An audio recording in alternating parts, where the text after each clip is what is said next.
দাবি 2025 সালে 31শে ডিসেম্বর পর্যন্ত যে শূন্য পদগুলো আছে এইগুলোর ভিত্তিতে আমাদের 16,213 জনকে আগে নিয়োগ সম্পূর্ণ করে তারপরে 19তম সার্কুলার ঘোষণা করতে হবে এবং প্রতিষ্ঠানে যদি সিট খালি না থাকে সেগুলো তো 16,213 জনের ব্যর্থতা হতে পারে না, কারণ আমরা তো যোগ্যতার সাথে 3টি ধাপ অতিক্রম করেছি।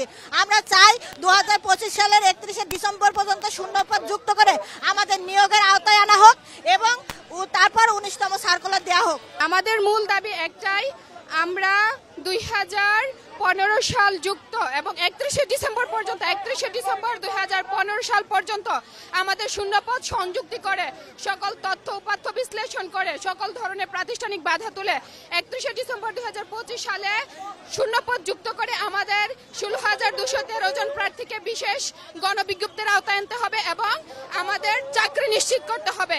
চলতি মাসেই এই বিষয়ে আমাদের প্রজ্ঞাপন দিতে হবে। আমরা এখানে কতক্ষণ অবস্থান করব? আমরা যতক্ষণ না মাননীয় শিক্ষা উপদেষ্টা এবং মাননীয় প্রধান উপদেষ্টার সাথে আমরা সাক্ষাৎ করতে পারছি এবং উনাদের সামনে আমরা আমাদের দাবিটা তুলে ধরতে পারছি, আমরা ততক্ষণ এখানে অবস্থান করব। আমাদের অবস্থান চলতে থাকবে। আমরা 18,000 প্রার্থীকে পিছনে ফেলে আমরা প্রিলি রিটেন ভাইবা উত্তীর্ণ হয়ে 60,000 প্রার্থী আমরা এসেছি, কিন্তু সেই 60,000 থেকে মাত্র 41,000 প্রার্থীকে এনটিআরসি সুপারিশ করেছে। আমরা এ বিষয়ে এনটিআরসি চেয়ারম্যান জনাব আমিনুল ইসলাম স্যারের কাছে একাধিকবার স্মারক প্রদান করেছি। আমরা মাননীয় প্রধান উপদেষ্টা বরাবর স্মারকলিপি প্রদান করেছি। আমরা শিক্ষা উপদেষ্টা বরাবর স্মারকলিপি প্রদান করেছি। আমরা মাননীয় শিক্ষা সচিব বরাবর আমরা স্মারকলিপি প্রদান করেছি। আমরা আরো প্রদান করেছি মাউসি পরিচালক বরাবর, কিন্তু আমরা একাধিকবার সবার নিকটে গিয়ে স্মারকলিপি প্রদান করে এ পর্যন্ত আমরা কোনো ইতিবাচক ফলাফল পাচ্ছি না, যার কারণে আজকে আমরা বৃষ্টির মধ্যে শান্তিপূর্ণ অবস্থান কর্মসূচি ও মহাসমাবেশের আয়োজন করেছি।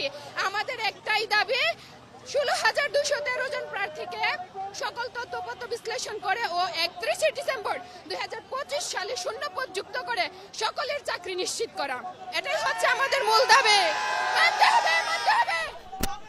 কোনো বিজ্ঞপ্তি দেয় আজকে আমাদের শ্রেণীকক্ষে শিক্ষার্থীদেরকে পড়ানোর কথা ছিল, কিন্তু কর্তৃপক্ষ আমাদেরকে বাধ্য করেছে এই রাজপথে নেমে আসছে। এই ঐতিহাসিক জুলাই বিপ্লব হয়েছিল সকল প্রকার বৈষম্যকে দূর করতে। আমরা চাই আমাদের 16,000 যারা বঞ্চিত হয়েছে তাদেরকে খুব দ্রুত সময়ের মধ্যে সুপারিশ করা হোক। আমরা প্রিলিমিনারি, রিটেন এবং ভাইভা 3 ধাপের পরীক্ষা দিয়ে উত্তীর্ণ হয়েছি। প্রিলিমিনারি পরীক্ষা দিয়েছিল 18 লক্ষ প্লাস পরীক্ষার্থী, সেখান থেকে 4 লক্ষকে রিটেন নেওয়া হয়েছিল। 4 লক্ষ থেকে 83,000-এর ভাইভা নেওয়া হয়। ভাইভাতে কিন্তু রেকর্ড সংখ্যক ফেল করে 83,000, সেখান থেকে মাত্র 60,000 পাস করানো হয়। এই 60,000 তাদের যৌক্তিক দাবি আপনাদেরকে খুব শীঘ্রই মেনে নিতে হবে, যেহেতু শূন্যপদ রয়েছে। শিক্ষা খাতে কোনো অনিয়ম, কোনো দুর্নীতি মানা হবে না। 24-এর বাংলায় আমাদের দাবি। আমরা সকাল থেকে এখানে আমাদের অবস্থান কর্মসূচি চালিয়ে যাচ্ছিলাম শান্তিপূর্ণভাবে। আমাদের প্রশাসনের ভাইরা আমাদেরকে বলেছে যে আপনাদের থেকে 5 সদস্যের এক প্রতিনিধি দল সচিবালয় নিয়ে যাবেন, মাননীয় শিক্ষা উপদেষ্টা সাক্ষাৎ করে আমাদের কথা বলিয়ে দিবেন। আমরা তাদের কথায় আশ্বস্ত হয়ে আমরা এখন সচিবালয়ের দিকে যাব। আমাদের দাবি যদি মেনে নেওয়া হয় তাহলে আমরা এখান থেকে শান্তিপূর্ণভাবে অবস্থান ত্যাগ করব।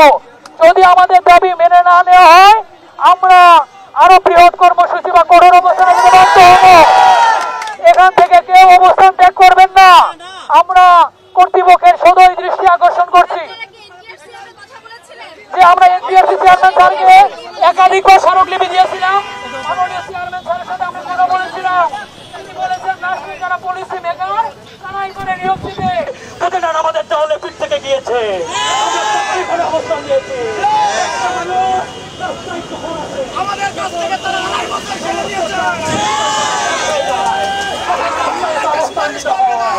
আমি প্রশাসনের ভাইদের দৃষ্টি আকর্ষণ করছি, যদি লাশের খেলা খেলতে হয় সবগুলো এখানে রাস্তাতে নিয়ে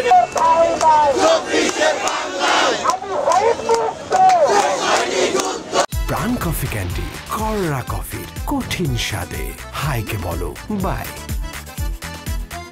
প্রাণ কফি ক্যান্ডি, হাইকে বলো বাই।